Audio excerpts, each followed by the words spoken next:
Hello friends, मेरे digital classes में आप लोग का बहुत बहुत स्वागत करता हूं। तो हम लूसेंट यहाँ पे कवर करा रहे हैं। तो हम उन्हीं क्वेश्चन को यहाँ पे करते हैं जो आपके एग्ज़ाम में बार बार क्वेश्चन यहाँ से रिपीट किया जाता है और एग्ज़ाम के लिए इम्पोर्टेंट बन सकते हैं। उन्हीं क्वेश्चन को हम लाते हैं।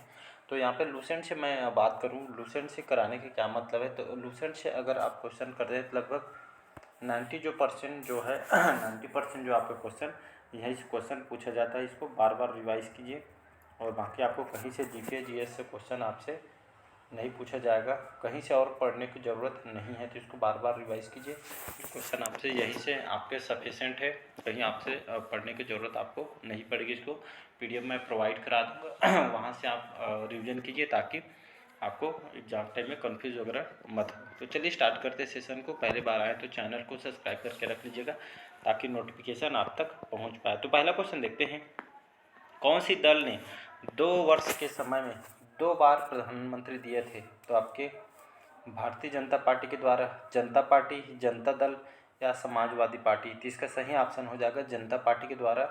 इस दल ने यहाँ पे 2 वर्ष के समय में 2 बार प्रधानमंत्री, 2 बार प्राइम मिनिस्टर दिए थे। इसको याद रखिए, इसका बी ऑप्शन करेक्ट आंसर हो जाएगा। अगला क्वेश्चन देखते हैं। यहाँ पे संसद के चुनाव में मत देने का जो अधिकार है ये आपके कानूनी अधिकार है, मौलिक अधिकार है, संवैधानिक अधिकार है या आपके नैसर्गिक अधिकार है। तो इसका सही ऑप्शन हम देखें तो इसका जो आपका इसका करेक्ट जो आंसर यहाँ पे हो जाएगा आपका सी ऑप्शन सही आंसर हो जाएगा। आपका कानूनी अधिकार इसका सही आंसर हो जाएगा। Sorry, A option correct answer हो जाएगा। मैं बस ऐसे करके बोल रहा था। तो इसका सही ऑप्शन हो जाएगा, ए ऑप्शन हो जाएगा।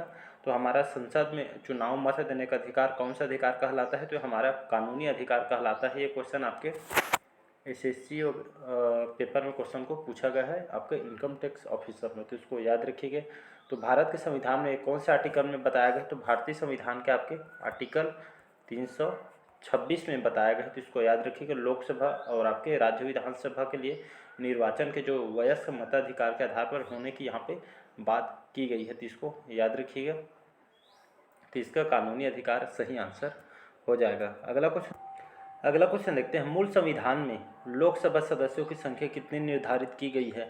तो 500, 600, 650 या 700। तो इसका सही ऑप्शन हो जाएगा आपका 500। तो मूल संविधान में लोकसभा सदस्यों को जो लोकसभा जो सदस्य है इनकी जो संख्या कितनी निर्धारित की है। तो अधिकतम 500 निर्धारित की गई है। तो इसको याद रखिएगा। अगला क्वेश्चन देखते हैं यहाँ पे, निम्नलिखित कौन से जो नौसेना पोत को यहाँ पे हटा दिया गया है। तो ये आपके आईएनएस गंगा को, प्रहार को, प्रताप को या विक्रांत को। तो इसका सही ऑप्शन हो जाएगा आपके आईएनएस जो विक्रांत है, इस नौसेना पोत को नौसेना से हटा दिया गया। तो इसको याद रखिए, आईएनएस विक्रांत एक नौसेना पोत है, मतलब एक तरह का मतलब जो नेवी लोग के आपका सौंपा जाता है। तो इसको याद रखिएगा। अगला क्वेश्चन देखते हैं यहाँ पे, राज्यसभा के सदस्यों का कार्यकाल कितने वर्ष का होता है। कई बार एग्जाम में क्वेश्चन को पूछा है, तो वेरी वेरी इंपॉर्टेंट है, इसको याद रखिएगा। तो 4 वर्ष, 5 वर्ष, 6 वर्ष या 10 वर्ष। इसका सही ऑप्शन हो जाएगा आपका 6 वर्ष करेक्ट आंसर हो जाएगा। तो राज्यसभा के जो सदस्य होते हैं राज्यसभा में, इनका जो कार्यकाल होता है कितने वर्ष को होता है। तो आपका 6 वर्ष का होता है। इसको याद रखें। तो प्रत्येक जो राज्यसभा जो प्रत्येक सदस्य होते हैं इन लोग को जो 6 वर्ष के अवधि तक के लिए इनको निर्वाचित किया जाता है। तो इसको याद रखिए। तो भारत के जो उपराष्ट्रपति हैं, जो कि हमारे जो भारत के उपराष्ट्रपति होते हैं आपके राज्यसभा के पदन सभापति हैं। ये भी क्वेश्चन पूछा गया है। तो इसको याद रखिए। भारत के जो उपराष्ट्रपति हैं राज्यसभा के पदन सभापति हैं। तो इसको भी याद रखिएगा। अगला क्वेश्चन देखते हैं यहाँ पे, प्रवाल या इसको कोरल्स भी कहते हैं। तो ये आपके प्रवाल या कोरल्स क्या है। तो आप एक वन की लकड़ी है या जड़ी बूटी है या एक समुद्री जीव है या एक स्थलीय या टेरेस्ट्रियल जीव है। तो इसका सही ऑप्शन हो जाएगा सी ऑप्शन करेक्ट आंसर हो जाएगा। तो प्रवाल या कोरल्स ये क्या है। तो एक समुद्री जीव है जो आपके समुद्र में इसमें पाया जाता है, समुद्री जीव है। तो इसको प्रवाल को याद रखिएगा, क्वेश्चन पूछा है। तो प्रवाल एक समुद्री जीव है जो आपके समुद्र में एक समुद्री जीव जो कि समुद्र में को लाखों करोड़ों की संख्या में आपके समूह में रहते हैं। तो इसको याद रखिएगा। अगला क्वेश्चन देखते हैं, निम्नलिखित में से किसको भारत का पारिस्थितिक तप्त स्थल कहा जाता है या हॉट स्पॉट कहा जाता है। तो पश्चिमी घाट को, पश्चिमी घाट, पूर्वी घाट, पश्चिमी हिमालय या पूर्वी हिमालय, तो इसका सही ऑप्शन हो जाएगा आपका पश्चिमी घाट इसका सही आंसर हो जाएगा। तो आपका जो पश्चिमी घाट है, जो भारत के पारिस्थितिक तप, इसलिए हॉट स्पॉट केंद्र इसको कहा जाता है पश्चिमी घाट। और आपका पूर्वी हिमालय, ये आपके जैव विविधता के हॉट स्पॉट इसको कहा जाता है। आपका पश्चिमी घाट और आपका पूर्वी हिमालय, ये आपके जैव विविधता के हॉट स्पॉट क्षेत्र हैं। तो इसको याद रखिए, ये भारत के पारिस्थितिक तप्त स्थल इसको कहा जाता है, जिसका ए ऑप्शन करेक्ट आंसर हो जाएगा। अगला क्वेश्चन देखते हैं। क्रिकेट बैट के लिए, जो क्रिकेट हम बैट खेलते हैं क्रिकेटर लोग, तो क्रिकेट बैट के लिए विलो कहाँ से प्राप्त होते हैं? तो पतझड़ वन से, शंकुवृत्त वन से, उष्णकटिबंधीय ट्रॉपिकल वन से, वर्षा प्रचुर मात्रा के वन से। तो इसका जो सही ऑप्शन यहाँ पे हो जाएगा आपका, तो इसका जो सही ऑप्शन हो जाएगा आपका शंकुवृक्ष वन इसको कहा जाता है। तो कहने का मतलब यही है, जो क्रिकेट जो बैट होता है, ये आपके जो क्रिकेट लोग जो बैट खेलते हैं, ये आपके कौन से विलो जो होता है आपके कौन से लकड़ी से बनते हैं? तो शंकुवृक्ष जो वन होते हैं यहाँ से प्राप्त है। तो हमारे भारत में ये आपके ज़्यादातर कौन हिस्सों में पाए जाते हैं? तो आपके लगभग कश्मीर से आपका यहाँ से बैट बनकर ये आते हैं। तो इसको याद रखिएगा, जिसको बल्ला कहते हैं। तो ये आपकी लकड़ी को यहाँ से काट के इसको बनाई जाती है, तो इसको याद रखिएगा। और यहाँ जो विलो के जो पेड़ है, जो आपके अगर विदेश में बात करूँ तो आपके इंग्लैंड से इलाके में पाया जाता है। अब भारत में पूछे तो आपके कश्मीर में सबसे ज़्यादा ये आपके शंकुवृक्ष वन से बैट जो आपके जम्मू कश्मीर से अधिक मात्रा में इधर आता है। तो इसको भी याद रखिएगा। अगला क्वेश्चन देखते हैं यहाँ पे।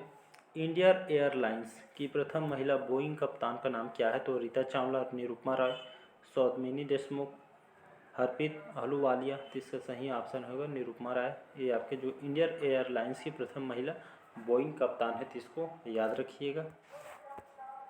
अगला क्वेश्चन देखते हैं यहाँ पे। ग्रेट बैरियर रीफ ये आपके खालिस्तान के समीप स्थित है। तो कौन से देश के समीप स्थित? दक्षिण अमेरिका, ऑस्ट्रेलिया, यूरोप या अफ्रीका। तो इसका सही ऑप्शन होगा बी ऑप्शन ऑस्ट्रेलिया। तो ग्रेट बैरियर रीफ ये आपके ऑस्ट्रेलिया के समीप स्थित, मतलब ऑस्ट्रेलिया के समीप ये आपके स्थित है। तो इसको याद रखिएगा। तो ग्रेट बैरियर रीफ एक आपके क्या है? तो ग्रेट जो बैरियर जो रीफ है आपके सबसे बड़ी आपके मूंगे की दीवार है। तो इसको याद रखिएगा, मूंगे की आपका दीवार है। तो इसको या मतलब पानी का इसको बगीचा भी इसको कहा जाता है। तो इसको याद रखिएगा। अगला क्वेश्चन देखते हैं यहाँ पे।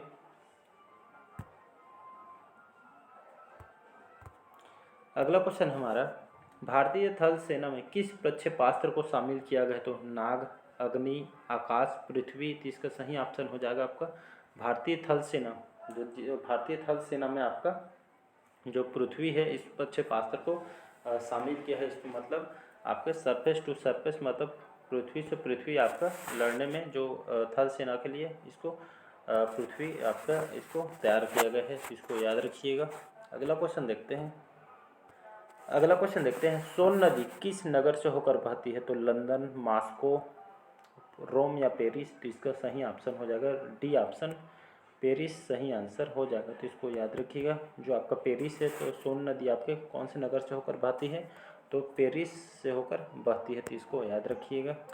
अगला क्वेश्चन देखते हैं यहाँ पे। विश्व में सर्वाधिक अफीम का उत्पादन किस देश में होता है? तो नाइजीरिया में, सऊदी अरब, अफगानिस्तान या चीन में। तो इसका सही ऑप्शन हो जाएगा, अफीम के लिए जाना जाता है आपके अफगानिस्तान को। तो इसको याद रखिए, अफगानिस्तान जो है आपके विश्व में सर्वाधिक अफीम का उत्पादन किया जाता है। इसको याद रखिएगा।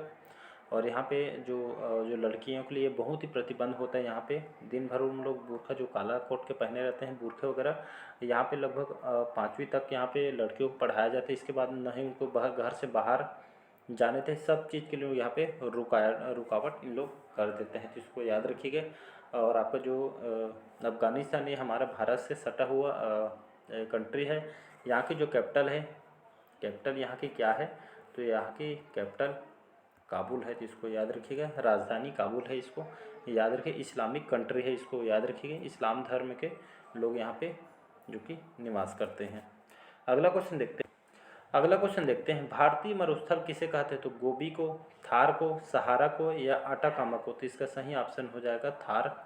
तो भारतीय मरुस्थल किसको कहते हैं? तो इसको थार को कहते हैं। सभी को पता होगा, कई बार एग्जाम में क्वेश्चन को पूछा गया है।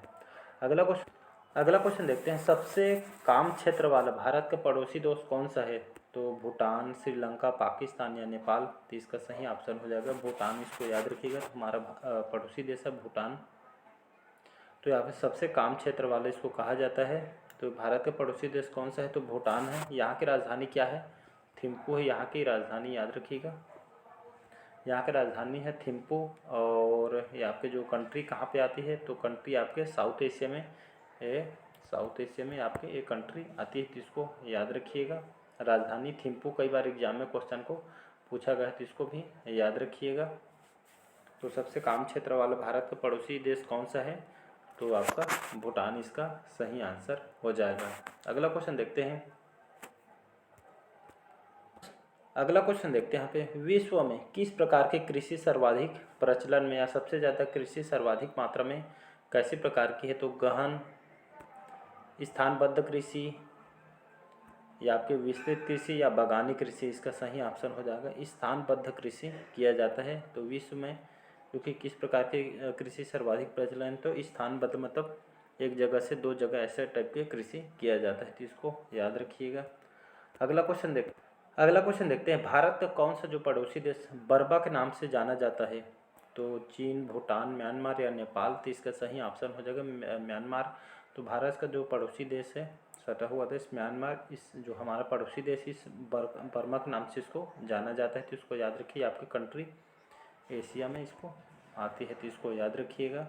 यहाँ की जो कैपिटल या राजधानी क्या है, तो आपका नेप्यू जो कि यहाँ की राजधानी है, तो इसको याद रखिएगा। अगला क्वेश्चन देखते हैं। मोजाम्बिक किससे संबंधित है, मोजाम्बिक किससे संबंधित, तो पेट्रोलियम से, कोयला से, लौह है इसका, या इसको आयरन ओर कहते हैं, या सोना, तो इसका सही ऑप्शन हो जाएगा आपका लौह है इसका, आयरन ओर से संबंधित है। तो मोजाम्बिक आयरन ओर या लौह है इसका से संबंधित है, तो इसको याद रखिएगा। अगला क्वेश्चन देखते हैं यहाँ पे, विश्व में 10 करोड़ से अधिक वाले देशों की संख्या कितनी है, तो 10, 20, 15 या 12, तो इसका सही ऑप्शन हो जाएगा आपका 10 सही आंसर हो जाएगा। तो 10 करोड़ से अधिक वाले देशों की संख्या में इसको याद रख। अगला क्वेश्चन देखते हैं, भारत का सबसे बड़ा ट्रेड यूनियन कौन सा है, तो BMS, इंटक, आईटक या C2, तो इसका सही ऑप्शन हो जाएगा बी ऑप्शन इंटक। ये आपका भारत का सबसे बड़ा ट्रेड यूनियन। इंटक का जो फुल फॉर्म होता है आपका Indian national trade union Congress, इसका फुल फॉर्म होता है। इसकी स्थापना है जो कि आपके 1947 में लगभग इसकी स्थापना किया गया था, तो इसको याद रखिएगा। तो आज का सेशन कैसे लगा कमेंट करके ज़रूर बताइएगा, और आज का सेशन कैसे लगा कमेंट करके ज़रूर बताइएगा। पहले बार आए हैं तो चैनल को सब्सक्राइब करके रख लीजिएगा ताकि नोटिफिकेशन आप तक पहुंच पाए। मैंने इतिहास का प्राचीन इतिहास से मैंने आज स्टार्ट किया हूं, तो अगर स्टार्टिंग से पढ़ना है कंप्लीट हिस्ट्री, तो आज के जो पहले पार्ट है सुबह मैंने डाला था उसको जाकर देख लीजिएगा। पार्ट वाइज में पढ़ाऊँगा प्राचीन, फिर इसके बाद मध्यकालीन इतिहास, फिर आपका आधुनिक इतिहास, उसको मैं कंप्लीट कराऊँगा। चलिए बस आज के लिए इतना ही, मिलते हैं अगले पार्ट में। Thank you.